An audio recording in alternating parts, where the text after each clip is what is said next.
Hello friends. मैं कंचन आपका अपने चैनल पे बहुत बहुत स्वागत करती हूँ।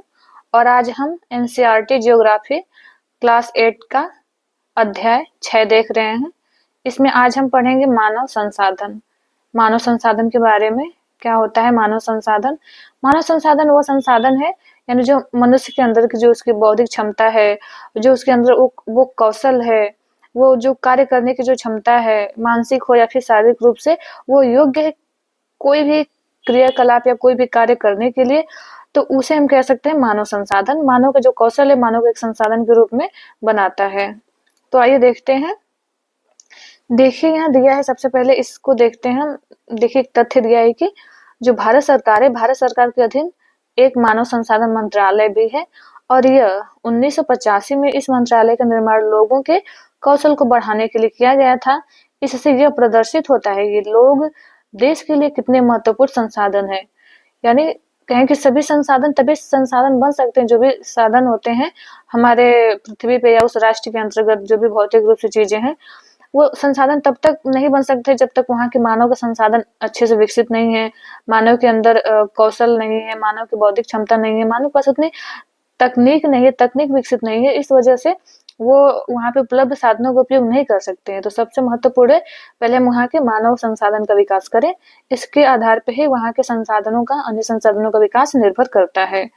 जैसे दिया है कि लोग एक ही राष्ट्र के सबसे बड़े संसाधन होते हैं।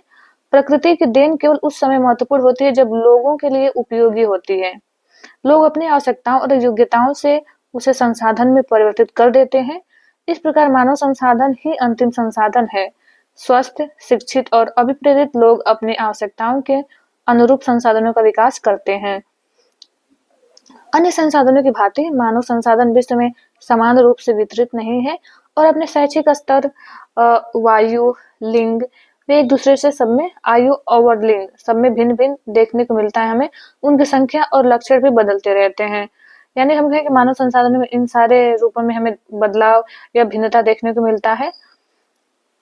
देखिए यहाँ दिया है कि देखिए जो प्रधानमंत्री है ये कौशल विकास से संबंधित कार्यक्रम चलाए थे, यानी प्रधानमंत्री कौशल विकास योजना जो आया था 2015 में।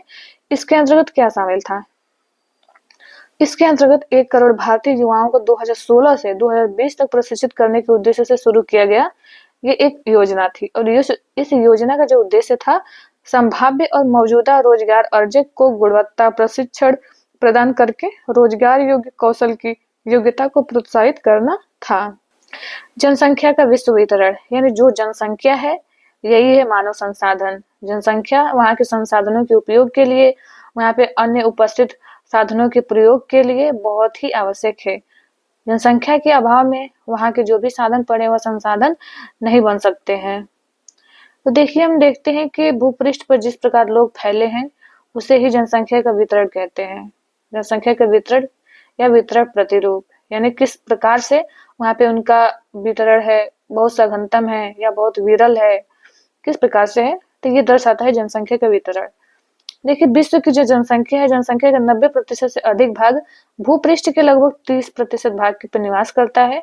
विश्व में जनसंख्या का वितरण अत्यंत असमान है। कुछ क्षेत्र बहुत घने बसे हैं और कुछ क्या है, विरल बसे क्षेत्र हैं। दक्षिण और दक्षिण पूर्वी एशिया, यूरोप और उत्तर पूर्वी उत्तर अमेरिका घने बसे क्षेत्र हैं। उच्च अक्षांशीय क्षेत्रों, उष्णकटिबंधीय मरुस्थलों, उच्च पर्वतों और विषुवतीय जो वन है, वनों के क्षेत्रों में बहुत कम लोग रहते हैं। इसी प्रकार हम देखें तो जो विषुवत वृत्त है, विषुवत वृत्त यानी जो भूमध्य रेखा है, तो इसके दक्षिण की अपेक्षा विषुवत वृत्त के उत्तर में बहुत अधिक लोग रहते हैं। यानी उत्तरी गोलार्ध में देखें तो जनसंख्या का हमें सघनतम बसाव देखने को मिलेगा, अधिक मात्रा में जनसंख्या निवास करती है।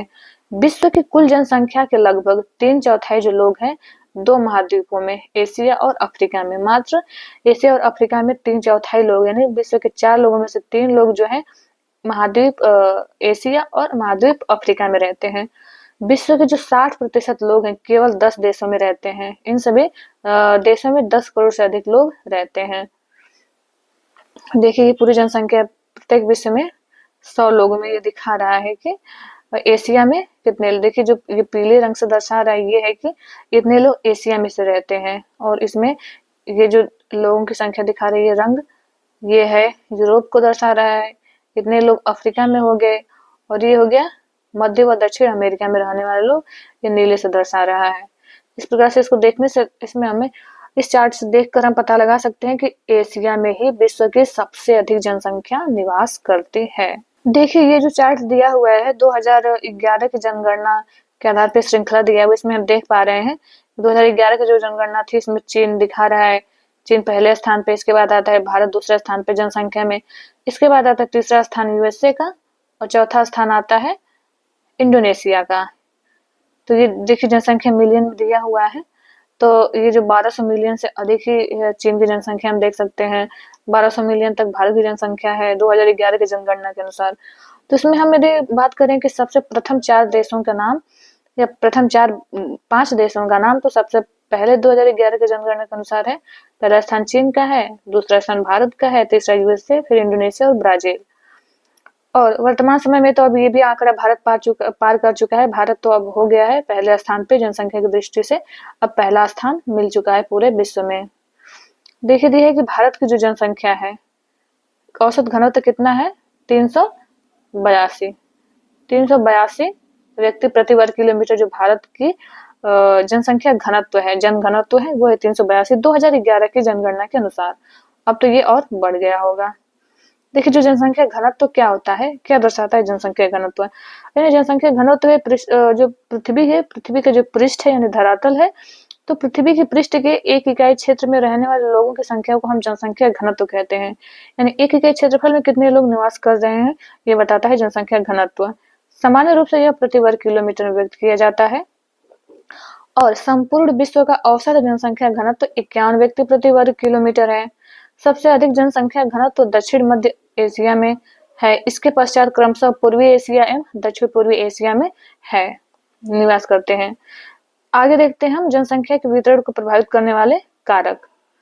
तो जनसंख्या के वितरण को प्रभावित करने वाले बहुत से कारक हैं, भौगोलिक कारक हैं, प्राकृतिक कारक, और एक तरह से एक तो सामाजिक कारक भी प्रभावित करते हैं जनसंख्या के वितरण को। तो हम देख रहे हैं भौगोलिक कारक पहले देखते हैं। देखिए भौगोलिक कारक में दिया है कि पहले हो गया स्थलाकृति, लोग सदैव कहाँ पे निवास करेंगे, लोग सदैव पर्वतों और पठारों की तुलना में मैदानी भागों में रहना पसंद करते हैं, क्योंकि भूभाग समतल होता है। ये क्षेत्र खेती के लिए, विनिर्माण और सेवा क्रियाओं के लिए उपयुक्त होता है। इसलिए गंगा के मैदान में देखें तो गंगा के मैदान विश्व के सबसे अधिक घने बसे क्षेत्र हैं, जबकि एंडीज, आल्प्स और हिमालय हम देखें तो काफी विरल है, क्योंकि ढालू युक्त भूमि है, पहाड़ी क्षेत्र है, तो इस वजह से। और जलवायु भी काफी विषम है मैदानी क्षेत्रों की अपेक्षा। देखिए दूसरा है जलवायु। जलवायु में क्या होगा, लोग सामान्य रूप से चरम जलवायु जो अत्यधिक गर्म अथवा अत्यधिक ठंडी है, जैसे कि सहारा मरुस्थल सबसे ज्यादा गर्म, रूस के ध्रुवीय क्षेत्र ठंडे, कनाडा और अंटार्कटिक में रहने से बचते हैं, क्योंकि ये भी बहुत ठंडे हैं, यानी इसको कह सकते हैं चरम जलवायु, अत्यधिक गर्म या अत्यधिक शीतल। आगे हम मृदा देखते हैं। मृदा में क्या है कि उपजाऊ मृदाएं कृषि के लिए उपयुक्त भूमि प्रदान करती है। भारत में गंगा और ब्रह्मपुत्र, चीन में हुआंगहो, चांगचियांग तथा मिस्र में नील नदी के उपजाऊ मैदान घने बसे हुए क्षेत्र हैं। आगे है जल। लोग उन क्षेत्रों में रहने को प्राथमिकता देते हैं जहाँ पे अलवणीय जल आसानी से उपलब्ध होता है। विश्व की नदी घाटियां घने बसे क्षेत्र हैं, जबकि मरुस्थल वहाँ के विरल जनसंख्या वाले क्षेत्र हैं। खनिज की बात करें तो खनिज निक्षेपों वाले क्षेत्र अधिक बसे हुए हैं।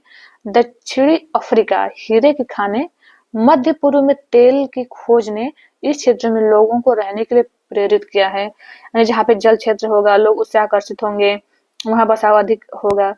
जो खनिज संसाधन वाले क्षेत्र हैं, जो भी हम विश्व में देखते हैं, जिन जिन देशों में जो भी खनिज संसाधन से संपन्न है, वहाँ पे एक तो खनिज के कारण रोजगार के लिए भी लोग वहाँ पे उनका जनघनत्व तो अधिक हो जाता है, या लोग अधिक बसना पसंद करते हैं। आइए देखते हैं जीवन प्रत्याशा क्या होता है। जीवन प्रत्याशा यह उन वर्षों की संख्या है जिसमें औसत व्यक्ति की जीवित रहने की आशा की जा सकती है। तो जीवन प्रत्याशा वही है कि औसतन ये व्यक्ति या उस देश का, जिसे दिया कि इस देश का जीवन प्रत्याशा इतना है, तो यही निकाला जाता है कि उस देश के औसत लोग कितनी उम्र सीमा तक लोग जीवित रह रहे हैं। आगे देखते हैं सामाजिक, सांस्कृतिक, आर्थिक कारक ये कैसे प्रभावित करता है जनसंख्या के वितरण को। तो देखिए पहले आर्थिक कारक देखते हैं। आर्थिक कारक में क्या है, जो औद्योगिक क्षेत्र हैं तो रोजगार के अवसर प्रदान करते हैं, लोग बड़ी संख्या में इन क्षेत्रों में आकर्षित होते हैं। जापान में जैसे ओसाका हो गया, भारत में मुंबई के घने बसे क्षेत्र हो गए, और फिर जैसे कि इधर हो गया झारखंड, छत्तीसगढ़, उड़ीसा, ये सब जो इंडस्ट्रियल जो एरिया है यहाँ पे। सांस्कृतिक कारक में आता है धर्म और सांस्कृतिक महत्ता वाले स्थान को लोग आकर्षित करते हैं, जैसे वाराणसी हो गया हमारे धार्मिक स्थल के रूप में, यरूशलेम हो गया, वेटिकन सिटी विश्व में, ये सारे मुख्य रूप से धार्मिक स्थल है, तो लोग इसके तरफ भी लोग आकर्षित होते हैं। फिर सामाजिक कारक, सामाजिक कारक में हो गया अच्छे आवास, शिक्षा और स्वास्थ्य सुविधाएं। जहाँ पे ये तीनों चीजें उपलब्ध होती हैं तो वहां पे लोग क्या करेंगे, बसना चाहेंगे और उसके तरफ आकर्षित होंगे, वहां पे जनसंख्या वितरण हमें अधिक देखने को मिलेगा। आगे दिया है जनसंख्या परिवर्तन। तो जनसंख्या परिवर्तन से क्या तात्पर्य है? देखिए, जनसंख्या जो परिवर्तन है, से तात्पर्य एक निश्चित अवधि के दौरान लोगों की संख्या में परिवर्तन से है। विश्व की जनसंख्या स्थिर नहीं रही है, यह कई गुना बढ़ गई है, और ऐसा वास्तव में जन्म और मृत्यु की संख्या में परिवर्तन के कारण होता है। जो जनसंख्या वृद्धि होती है तो वही है जन्म और मृत्यु। यदि जन्म की अपेक्षा मृत्यु बहुत कम है या फिर जन्म दर बहुत अधिक है तो जनसंख्या में हमें बहुत बड़ी मात्रा में परिवर्तन देखने को मिलेगा। मानव इतिहास की लंबी अवधि में सन 1800 तक विश्व की जनसंख्या धीरे धीरे बढ़ी। बड़ी संख्या में बच्चे जन्म लेते थे, लेकिन शीघ्र ही उनकी मृत्यु भी हो जाती थी। ऐसा इसलिए था क्योंकि वहां उचित स्वास्थ्य सुविधाएं नहीं थी, सभी लोगों के लिए पर्याप्त भोजन उपलब्ध नहीं था, किसान सभी लोगों की भोजन की आवश्यकताओं को पूरा करने के लिए पर्याप्त उत्पादन करने में भी सक्षम नहीं थे। इसके परिणाम स्वरूप जनसंख्या में वृद्धि बहुत कम थी। यदि हम देखें कि सन 1804 में विश्व की जनसंख्या 1 अरब हो गई थी। 150 वर्षों के बाद यह 1959 में विश्व की जनसंख्या लगभग 3 अरब पहुंच गई। इसे प्रायः जनसंख्या विस्फोट कहते हैं, यानी बहुत तेज गति से बहुत अधिक मात्रा में जनसंख्या की वृद्धि होना जनसंख्या विस्फोट है। फिर 1999 में 30 वर्ष की अवधि से कम में जनसंख्या दुगनी 6 अरब हो गई, मात्र 30 वर्ष की अवधि में ही। इस वृद्धि का मुख्य कारण क्या था? खाद्यान्न आपूर्ति। खाद्य आपूर्ति यानी खाने के लिए लोगों की जो भी उसकी आवश्यकताएं थी सब पूरा होने लगा, उत्पादन अधिक होने लगा खाद्यान्नों का, और औषधियों के कारण, यानी कहें कि मेडिकल क्षेत्र में बहुत प्रगति हुआ, ऐसे दवाइयों या फिर औषधियों को खोज हुआ जिससे कि बीमारियां घट सकें, कम हो सकें। तो इन दोनों कारणों से खाद्य आपूर्ति व औषधियों के कारण मृत्यु दर हमारा कम हो गया और जनसंख्या बहुत तेजी से बढ़ी, जबकि जन्म दर अभी भी बहुत अधिक रही है। आगे हम देखते हैं जन्मों को साधारणतः जन्म दर में आंका जाता है, इसे जन्म दर कहते हैं। जन्म दर अर्थात प्रति 1000 व्यक्तियों पर जीवित जन्मों की संख्या में मापा जाता है। मृत्यु दर हो गया तो मृत्यु दर को भी प्रति 1000 व्यक्तियों पर मृतकों की संख्या में मापा जाता है कि 1000 पर कितने व्यक्ति मरे हैं, 1000 व्यक्तियों पर कितने व्यक्ति जन्म लिए हैं। ये हो गया जन्म दर और ये हो गया मृत्यु दर। किसी भी विशेष क्षेत्र में लोगों के आने जाने को हम प्रवास कहते हैं। एक स्थान से लोग दूसरे स्थान पे, दूसरे वहां से अपना आदान प्रदान करते हैं या आते जाते हैं, ये होता है हमारा प्रवास, इसे हम प्रवास कहते हैं। और जन्म और मृत्यु जनसंख्या परिवर्तन के प्राकृतिक कारक हैं, और जनसंख्या परिवर्तन का एक कारक ये भी है प्रवास। प्रवास भी एक कारक है, लेकिन ये कह सकते हैं कि कृत्रिम कारक है। मनुष्य के आने जाने की वजह से वहां पे परिवर्तन जनसंख्या में देखने को मिल सकता है, लेकिन प्राकृतिक परिवर्तन का कारक हो गया हमारा जन्म और मृत्यु, जन्म दर व मृत्यु दर। देखिए, एक देश के जन्म दर और मृत्यु दर के बीच के अंतर को हम प्राकृतिक वृद्धि दर कहते हैं, यानी कितने लोग जन्म लिए, कितने लोग मरे। तो जन्म दर और मृत्यु दर के बीच जो अंतर आता है उसी अंतर को हम प्राकृतिक वृद्धि दर कहते हैं। देखिए, जनसंख्या वृद्धि जैसे इस ग्राफ के माध्यम से दिखा रहा है कि मृत्यु दर से जन्म दर अधिक होना ही जनसंख्या वृद्धि है। देखिए, जन्म दर इतना है, 2 लोग मरे तो फिर भी कितना है, इसमें से माइनस करें हम, 2 लोग मर गए, इतने लोग जन्म लिए, तो जनसंख्या वृद्धि होगा ही। यह जन्म दर दिखा रहा है, यहाँ पे मृत्यु दर, यहाँ पे दोनों बराबर हो रहा है, मृत्यु दर भी बराबर उतना हो रहा है जितना कि जन्म दर है। तो क्या होगा इसमें जो जनसंख्या है स्थिर हो जाएगी, ना तो बढ़ेगी ना तो घटेगी। शब्दावली दिया है आप्रवास व उत्प्रवास। प्रवास को हमने ऊपर पढ़ा है कि एक स्थान से दूसरा स्थान पे लोग आते जाते, इसे कहते हैं प्रवास। इसके अंतर्गत अप्रवास है। अप्रवास में क्या होता है, जब व्यक्ति नए देश में जाते हैं, अपने स्थान को छोड़कर नए देश में प्रवेश करते हैं, उसे हम कहते हैं आप्रवास।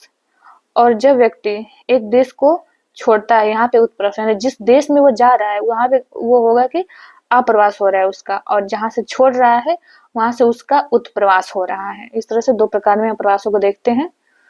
देखिए दिया है कि जनसंख्या के बढ़ने का मुख्य कारण प्राकृतिक वृद्धि दर तीव्रता से बढ़ना है। यानी प्राकृतिक वृद्धि दर यदि बहुत तेज गति से बढ़ रहा है तो क्या होगा, जनसंख्या वृद्धि होकर जनसंख्या बढ़ेगा। प्रवास एक अन्य कारण है जिससे जनसंख्या के आकार में परिवर्तन होता है। लोग एक देश में अथवा देशों के बीच एक स्थान से दूसरे स्थान पर जा सकते हैं। उत्प्रवासी वे लोग होते हैं जो देश को छोड़ते हैं और अप्रवासी वे लोग होते हैं जो देश में आते हैं। जैसे देश में हमारे यहाँ आए तो हम कहेंगे ये अप्रवासी हैं। जैसे हम कहीं जा रहे हैं तो हम अपने देश के लिए हो गए उत्प्रवासी। देखिए संयुक्त राज्य अमेरिका और ऑस्ट्रेलिया देखें तो संयुक्त राज्य अमेरिका व ऑस्ट्रेलिया जैसे देशों में भीतरी प्रवास अथवा अप्रवास द्वारा जनसंख्या बढ़ती है। जैसे सूडान हो गया, सूडान देश एक ऐसा उदाहरण है जिसमें लोगों के बाहर चले जाने अथवा उत्प्रवास के कारण जनसंख्या में कमी का अनुभव किया गया है। तो ये भी जनसंख्या की कमी का कारण है, वृद्धि का कारण है। जहाँ पे अधिक मात्रा में लोग आ जाएंगे वहां पे जनसंख्या वृद्धि हो जाएगी, बढ़ जाएंगी जनसंख्या।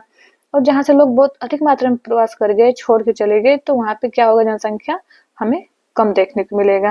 देखिए आगे दिया है कि अंतर्राष्ट्रीय प्रवास की सामान्य प्रवृत्ति यह है कि लोग अच्छे आर्थिक अवसरों की खोज में कम विकसित राष्ट्रों से अधिक विकसित राष्ट्रों में चले जाते हैं। देशों के अंदर बड़ी संख्या में लोग रोजगार, शिक्षा और स्वास्थ्य सुविधाओं की खोज में ग्रामीण क्षेत्रों से नगरीय क्षेत्रों की ओर चले जाते हैं। ये सारे कारक हैं प्रवास होने के कारण। जनसंख्या परिवर्तन के प्रतिरूप की बात करें तो जनसंख्या वृद्धि की दर विश्व में अलग अलग है। यद्यपि विश्व की कुल जनसंख्या तीव्रता से बढ़ रही है, तथापि सभी देशों में यह वृद्धि हमें अनुभव नहीं की जा सकती है, मतलब प्रत्येक देशों में नहीं की जा सकती है। कुछ ही देश हैं जैसे कि केन्या में जनसंख्या वृद्धि दर बहुत ऊंची है। उन देशों में जन्म दर जो है, मृत्यु दर दोनों ही उच्च हैं। हाल ही में स्वास्थ्य सेवाओं में सुधार के साथ साथ मृत्यु दर कुछ कम हो गई है, परंतु जो जन्म दर वहां का है वो अभी भी अधिक ही है, जिससे कि वृद्धि दर बढ़ती जा रही है इन देशों में। अन्य देशों में देखें जैसे यूनाइटेड किंगडम, तो यहाँ पे क्या है, निम्न जन्म दर है। मृत्यु दर के कारण जनसंख्या वृद्धि की दर मतलब दर जो है बहुत कम है। जन्म दर भी निम्न है, मृत्यु दर भी निम्न है दोनों। तो क्या है, जनसंख्या वृद्धि बहुत कम है। आइए देखते हैं जनसंख्या संगठन क्या होता है। संगठन यानी कह सकते हैं जनसंख्या में किन किन चीज का हम मिलावट देखते हैं, किन किन चीजों से मिलकर बना है। तो देखिए किसी देश की जो जनसंख्या कितनी भी अधिक हो, उस देश के आर्थिक विकास के स्तर से कुछ अंतर जो है, विकास स्तर से कुछ अंतर नहीं पड़ता। उदाहरण के लिए जैसे बांग्लादेश और जापान अति घने बसे देश हैं, लेकिन जापान जो है बांग्लादेश से आर्थिक रूप से क्या है, अधिक विकसित है। जनसंख्या के तो दोनों बहुत सघनतम है, जनघनत्व भी बहुत अधिक है, लेकिन आर्थिक रूप से देखें तो बांग्लादेश से जापान क्या है, अधिक विकसित है। तो यही है कि कोई कोई ऐसे देश होते हैं कि उनकी जनसंख्या के विकास स्तर से, मतलब जनसंख्या की जो बढ़ रही है और वहाँ का जो विकास स्तर है, उन दोनों में कोई ज्यादा प्रभाव नहीं पड़ता है। यानी जनसंख्या अधिक है फिर भी वो क्या है, विकास कर लेते हैं। तो ये कारण है कि वहाँ का मानव संसाधन बहुत अधिक होगा, मानव संसाधन कौशल से युक्त होगा, तो वो उसके विकास पे नहीं असर डालता है। तो एक संसाधन के रूप में लोगों की भूमिका को समझने के लिए हमें उनके गुणों के बारे में जानने की आवश्यकता होती है। लोग अपनी आयु, लिंग, साक्षरता स्तर, स्वास्थ्य दशाओं, व्यवसाय और आय के स्तर पर एक दूसरे से भिन्न होते हैं। लोगों की इन विशेषताओं के बारे में जानना आवश्यक है। जनसंख्या संगठन जो है जनसंख्या की संरचना को दर्शाता है कि किस किस प्रकार के लोग जनसंख्या में हैं। यानी उनकी आयु कितनी है, उनका लिंग क्या क्या है, क्या लिंग में कितना अंतर हमें देखने को मिल रहा है, किस आयु वर्ग के लोग जनसंख्या में हैं। ये सारी चीजें जनसंख्या संगठन के अंतर्गत आते हैं। देखिए हम देखते हैं जनसंख्या संगठन के बारे में। तो बता रहा है कि जो जनसंख्या संगठन है कि क्या करता है, हमारी यह जानने में सहायता करता है कि कितने पुरुष हैं और कितनी स्त्रियां हैं। इससे क्या हमें पता चलेगा, लिंगानुपात के बारे में। वे किस आयु वर्ग के हैं, कितने उसमें से शिक्षित हैं, कितने अशिक्षित हैं, वे किस प्रकार के व्यवसाय में लगे हुए हैं, उनकी आय का स्तर क्या है, आय का साधन क्या है, उनके स्वास्थ्य दशाएं कैसी हैं। और एक देश के जनसंख्या संगठन का अध्ययन करने की एक रुचिकर विधि है जनसंख्या पिरामिड। जनसंख्या पिरामिड हमें और आसान भाषा में और आकर्षक तरीके से प्रदर्शित करता है जनसंख्या संगठन को, जिसे हम आयु लिंग पिरामिड भी कहते हैं। तो पिरामिड के माध्यम से हम आयु लिंग पिरामिड यानी जनसंख्या के संगठन का एक कारक के रूप, एक कारक हम उसके माध्यम से देख सकते हैं। देखिए यहाँ दिया है कि एक जनसंख्या जो पिरामिड होता है क्या दर्शाता है। देखिए, हम यदि देखते हैं तो कुल जनसंख्या जो है विभिन्न आयु वर्गों में विभाजित होती है, जैसे कि 5 से 9 वर्ष, 10 से 14 वर्ष, ऐसे 14 से 59 वर्ष, 14 से 50 वर्ष, इस तरह से विभाजित किया गया रहता है। तो कुल जनसंख्या के इन्हीं आयु वर्गों में विभाजित किया जाता है, पिरामिड के द्वारा दर्शाया जाता है। कुल जनसंख्या का प्रतिशत इन वर्गों में से प्रत्येक वर्ग में पुरुष और स्त्रियां कितनी है, तो स्त्रियों और पुरुषों का विभाजन हमें देखें तो पिरामिड के द्वारा देखने को मिलता है। जनसंख्या पिरामिड का आकार उस विशिष्ट देश में रहने वाले लोगों की कहानी बताता है। बच्चों की संख्या निचले भाग में दिखाई जाती है, यानी जो 15 वर्ष नीचे के बच्चे रहते हैं उनकी संख्या जो है, जैसे पिरामिड तो ये होता है कि त्रिभुजाकार प्रतीत होता है, त्रिभुजाकार आकार में हमें देखने जो जनसंख्या पिरामिड देखने को मिलता है। तो ये दिया है कि जो कहें कि जो बच्चे होते हैं उनको बिल्कुल निचले वाले पिरामिड में दिखाया जाता है और मध्य वाले भाग में दिखाया जाएगा क्या, जो वहाँ के प्रौढ़ होते हैं, और ऊपर वाले भाग में बिल्कुल दिखाया जाता है वृद्धों को। तो इसमें हम देखते हैं कि जैसे ऊपर पिरामिड दिया गया था, ऊपर का जो आकार है हम देखे हैं कि ऊपर का आकार क्या है, वृद्ध लोगों को यानी 65 वर्ष से जो अधिक उम्र के लोग हैं उनकी संख्या को दर्शाता है। देखिए तीनों में हो गया कि यानी निचला वाला स्तर दिखा रहा है बालकों को और बिल्कुल ऊपर वाला दिखा रहा है किसका, वृद्ध वर्षों को, वृद्ध व्यक्तियों को और वृद्ध लोगों को। देखिए जो जनसंख्या पिरामिड होता है, तो जनसंख्या पिरामिड एक देश इसमें आश्रित लोगों की संख्या भी बताता है। युवा आश्रित लोग 15 वर्ष से कम आयु के ये हो गए, तो ये बालक आश्रित हो गए। एक वृद्ध आश्रित लोग हो सकते हैं, यानी युवा आश्रित लोग नहीं कहेंगे, यानी मतलब बालक के अंतर्गत रख सकते हैं, क्योंकि बालक 15 वर्ष से कम आयु के हो गए तो ये हो गए बालक।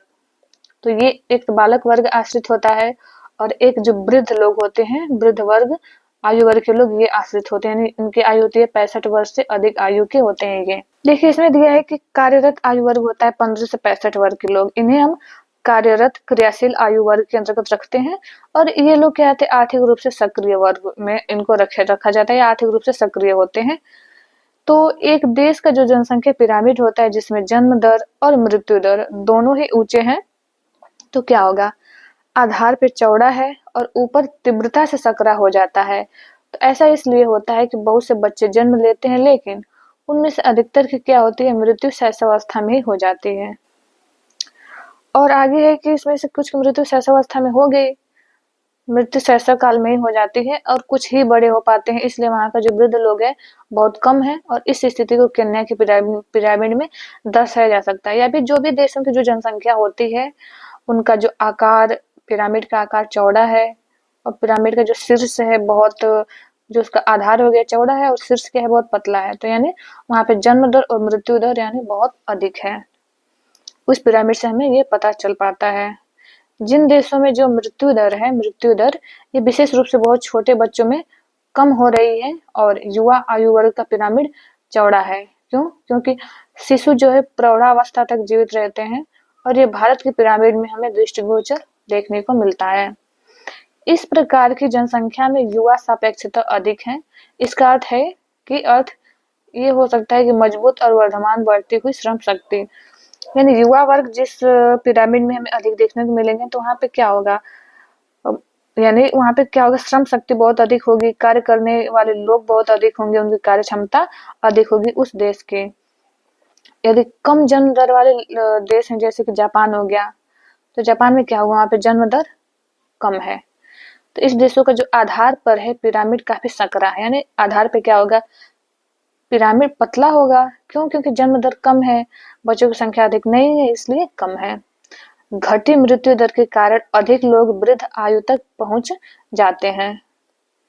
इसके साथ ही जो कुशल, उत्साही, आशावादी और सकारात्मक दृष्टि जैसे युवा जन होते हैं वो किसी राष्ट्र के भविष्य होते हैं, क्योंकि युवा वर्ग में ही कुशलता, उत्साह, आशावादिता, उनमें सकारात्मक दृष्टिकोण भरा होता है, तो वो उस देश के विकास के लिए एक अहम भूमिका निभाते हैं। हम भारतवासी भाग्यशाली हैं कि हमारे पास ऐसा संसाधन है। हमारे पास भारत में देखें तो युवाओं का देश कहा जाता है, तो यानी क्रियाशील जनसंख्या भारत में अधिक है। उन्हें योग्य एवं उत्पादक बनाने के लिए, कुशल बनाने और अवसर प्रदान करने के लिए आवश्यक ही शिक्षित किया जाना चाहिए। यदि उनमें हमें यदि और उनको अंदर अवसर प्रदान करना है, उनको और कौशल प्रदान करना है, अवसर के लिए और उन्हें मजबूत करना है, ताकि वो अवसर का लाभ उठा करके और अपने कार्य कर सके या उसमें किसी भी चीज की उपलब्धि हासिल कर सके, तो इसके लिए यही आवश्यक है कि उन्हें शिक्षित किया जाए, शिक्षा के स्तर पर उनके बहुत ध्यान दिया जाए। तो हम मिलते हैं नेक्स्ट वीडियो में। आपसे हम्बल रिक्वेस्ट है कि इस चैनल को सब्सक्राइब कर लें, वो अपने दोस्तों को भी शेयर करें। ये वीडियो देखने के लिए आपका बहुत बहुत धन्यवाद।